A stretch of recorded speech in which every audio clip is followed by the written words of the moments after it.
Imagine you're standing in the freezing nave of Westminster Abbey, cloaked in shadows and candlelight. The scent of incense lingers in the air, but today it can't mask the unease. You're a priest of the realm in the year 1396, and before you walks a king and his bride, a man of 29 and a girl no older than 7. She barely reaches his elbow. Yet here they are, about to be joined in holy matrimony. And by the end of this story, you'll see how this child queen would be swept into war, betrayal, and become a pawn in one of Europe's most brutal power games. But that moment, the ceremony itself, was anything but scandalous in its time.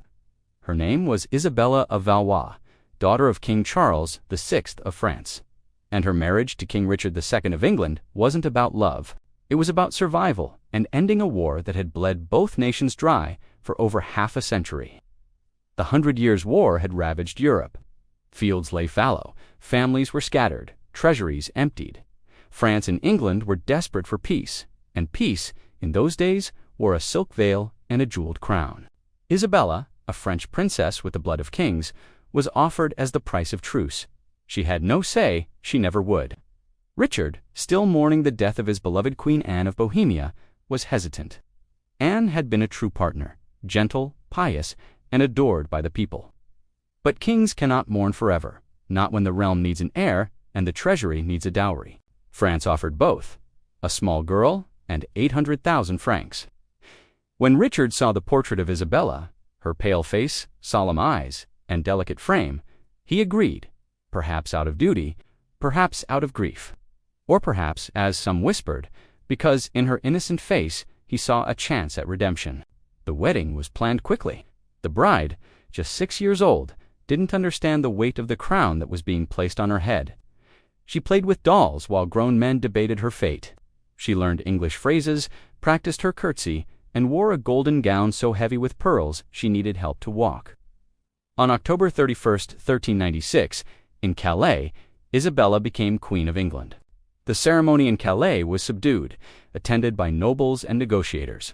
But a year later, her coronation at Westminster was a spectacle. Thousands swarmed the streets to see the little queen.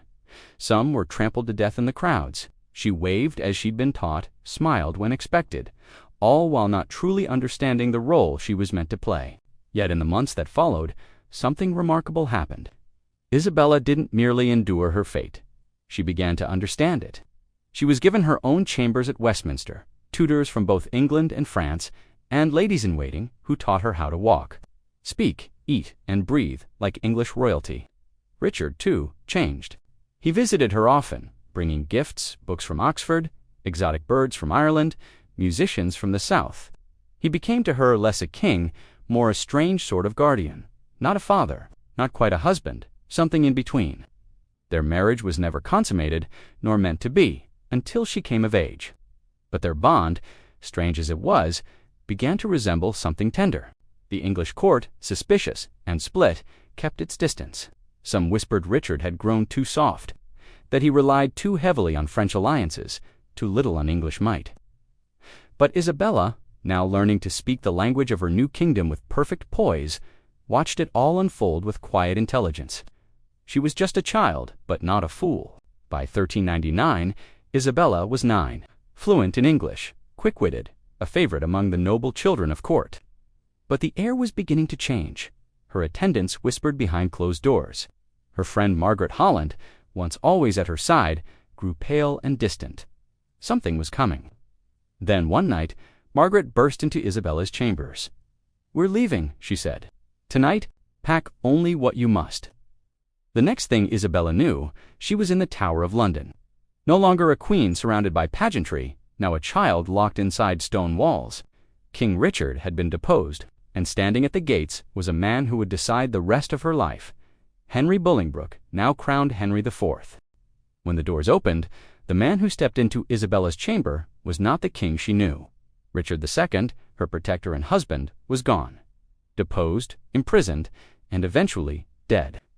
And now, standing in his place, was Henry Bolingbroke, crowned as Henry IV of England.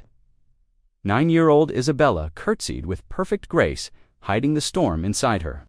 Her fate now rested in the hands of a stranger, who viewed her not as a child, not even as a queen, but as a political problem to solve. Henry studied her carefully. He used her title, Your Grace, but it was clear to Isabella that her status had changed. Her crown, her marriage, her very presence in England now threatened his legitimacy. The peace treaty with France, the delicate bond her marriage had symbolized, was at risk. But Isabella, poised beyond her years, gave him no reason to act harshly. She was calm, respectful, and controlled, and that may have saved her life. In the weeks that followed, she remained confined in the Tower of London, not a prisoner officially, but watched closely. Most of her English attendants were dismissed. Only her French ladies remained loyal and frightened. One of them, Madame de Houssaye, whispered to Isabella, "You are still Queen of England in the eyes of France. He has not dared to break the marriage. As long as you wear that crown, you are useful." But then came the news she dreaded. Richard II was dead. Officially, he had died in captivity. Unofficially, whispers of murder filled the corridors. And with his death, Isabella's link to England's throne, and to any protection she had left, vanished. She mourned him not as a husband, but as the only figure of stability she'd known in this foreign land. He had been kind, gentle, strange, yes, but never cruel. In her young heart, the grief was real. Soon, Henry's council made their move. They offered Isabella a choice. Return to France, but only if she renounced all claims to the English throne and acknowledged Henry as the rightful king. In other words, erase your past, pretend the marriage never happened, and walk away. Isabella, 10 years old, was being asked to sign away a crown. Her advisors were divided. Some urged her to go. Others insisted she remain, that abandoning the marriage was an insult to Richard's memory and a betrayal of France. But the decision was made for her. King Charles VI of France, in a rare moment of clarity, sent word. His daughter was to return home immediately. France would not allow her to be a bargaining chip any longer. So, in 1401, Isabella left the Tower. The little girl who had arrived 5 years earlier as a queen left as a former monarch, half English in speech and thought, but entirely French by birth. She returned to a father sinking deeper into madness and a mother already plotting her next move. Isabella had changed. She was no longer a political blank slate. She had seen power rise and fall. She had tasted isolation, betrayal, and the cold steel of diplomacy. And she carried all of it home in silence. Her mother, Queen Isabella of Bavaria, knew how to wield a daughter like a weapon. Within months, new marriage proposals arrived. One stood out, from Charles, Duke of a powerful noble, cultured and charismatic. He was her cousin and 19 years her senior. But unlike her first wedding, Isabella had a voice this time. Charles didn't seek a silent partner. He saw Isabella not just as a former queen, but as a survivor, someone with insight, experience, and resilience. Their conversations were honest, their connection real. And for the first time, Isabella was allowed to choose. She agreed. In 1406, they married in Paris. She was 16. The ceremony was grand, the opposite of the quiet, solemn wedding in Calais years before. This time, there was laughter, music, and meaning. Charles treated Isabella with respect and affection. Their court in Blois became a center of art, poetry, and learning.